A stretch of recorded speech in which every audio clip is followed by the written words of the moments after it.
Hi friends, welcome back to my channel. ప్రేక్షకులకు Indra cinema చూపించబోతున్న Karthika దీపం serial. ఇది ఎలాగో ఇప్పుడు ఈ వీడియోలో తెలుసుకుందాం.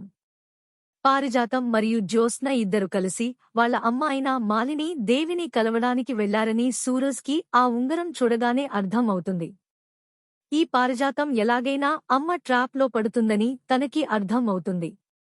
ఇంకా ఎలాగైనా జ్యోత్స్నని తనని ప్రేమించేలాగా చేసుకుంటే తన పెళ్లికి మరియు వాళ్ళ అమ్మ ప్రతీకారానికి ఎటువంటి అడ్డంకి ఉండదని తనకి అర్థం అవుతుంది.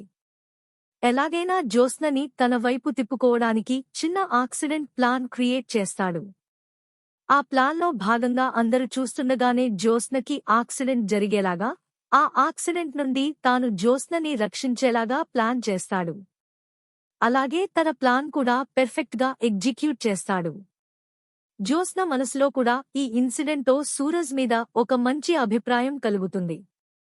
ఇంకా శివన్నారాయణ, సుమిత్ర, పారిజాతం, కార్తీక్ మరియు దీప అందరూ కూడా సూరజ్కి థాంక్స్ చెబుతారు. అప్పుడే సుమిత్రకి సూరజ్ని జ్యోత్స్నకు ఇచ్చి పెళ్లి చేయాలనే ఆలోచన వస్తుంది. ఈ విషయం తన మామగారైన శివన్నారాయణకి చెబుతుంది.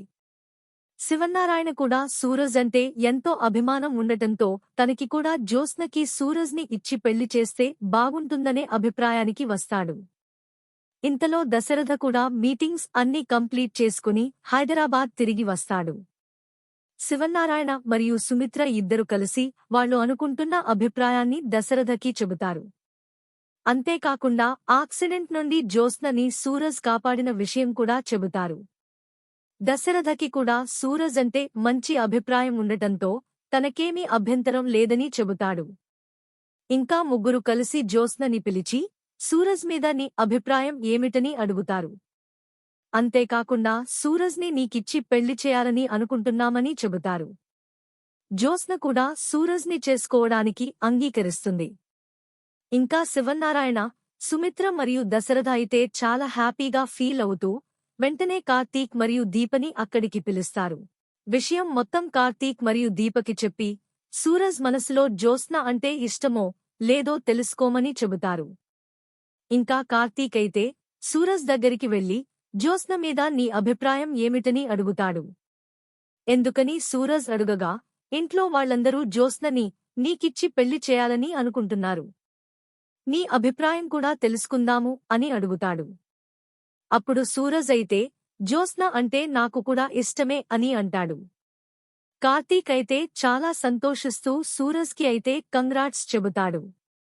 సూరజ్కి కూడా జ్యోత్స్న అంటే ఇష్టమే అన్న విషయం తెలుసుకుని ఇంట్లో అందరూ చాలా సంతోషిస్తూ జ్యోత్స్న మరియు సూరజ్ల పెళ్లికి ముహూర్తం ఖరారు చేస్తారు.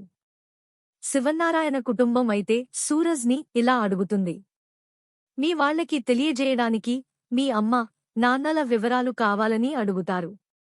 అప్పుడు సూరజ్ అయితే తనకు ఎవరూ లేరని, తాను ఒక అనాథనని చెబుతాడు. అప్పుడు శివన్నారాయణ అయితే నువ్వెప్పుడూ అనాథవి కావు, మేమంతా నీవాళ్లమే అని అంటాడు. ఇంక సూరజ్ మరియు జ్యోత్స్నల పెళ్లి రోజూ రానే వస్తుంది. అందరూ కళ్యాణ మంటపంలో సంతోషంగా పెళ్లి వేడుక జరిపిస్తూ ఉంటారు. ఇంతలో అక్కడికి మాలిని మరియు దక్షిణామూర్తి వస్తారు. శివన్నారాయణ అయితే చాలా కోపంగా మీరెందుకు ఇక్కడికి వచ్చారు అని అడుగుతాడు. అప్పుడు మాలిని అయితే నా మేనకోడలు పెళ్లికి నేను రాకపోతే ఎలా బాబాయ్ అని అంటుంది. పెళ్లిలో గొడవ పడటం ఇష్టం లేక శివన్నారాయణ కూడా మాలినితో ఇక్కడ ఎటువంటి గొడవ జరగానికి వీలులేదు అని చాలా కోపంతో చెబుతాడు. ఇంక జ్యోత్స్న మరియు సూరజ్ల పెళ్లి జరుగుతుంది. అందరూ అక్షింతలు వేసి ఆశీర్వదిస్తారు. మాలిని మరియు దక్షిణామూర్తి కూడా ఇద్దరినీ ఆశీర్వదిస్తారు. ఇంకా మాలిని అయితే నాన్న సూరజ్ అని పిలుస్తుంది. అప్పుడు సూరజ్ అయితే మాలినిని అమ్మ అని పిలుస్తాడు. అందరూ ఆ పిలుపు విని చాలా షాక్ అవుతారు. అప్పుడు మాలిని అయితే ఇలా అంటుంది. ఈ సూరజ్ ఎవరో కాదు, నా కొడుకు. ఇప్పుడు నీ మనవరాలు, నా ఇంటి కోడలు అని అంటుంది. శివన్నారాయణ, సుమిత్ర, దశరథ, కార్తీక్, దీప, కాంచన అందరూ చాలా ఆశ్చర్యంగా చూస్తూ ఉంటారు.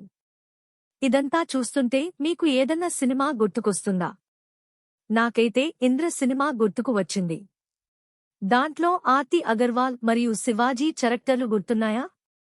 అలాగే ఇక్కడ మాలిని మరియు సూరజ్ల క్యారెక్టర్స్. ఇది ఫ్రెండ్స్. రాబోయే ఎపిసోడ్స్లో ఇదే జరగబోతుంది. మీ అభిప్రాయాలను కామెంట్స్ రూపంలో తెలియజేయండి. మీకు డైలీ అప్డేట్ కోసం మా ఛానల్ని సబ్స్క్రైబ్ చేసుకోండి.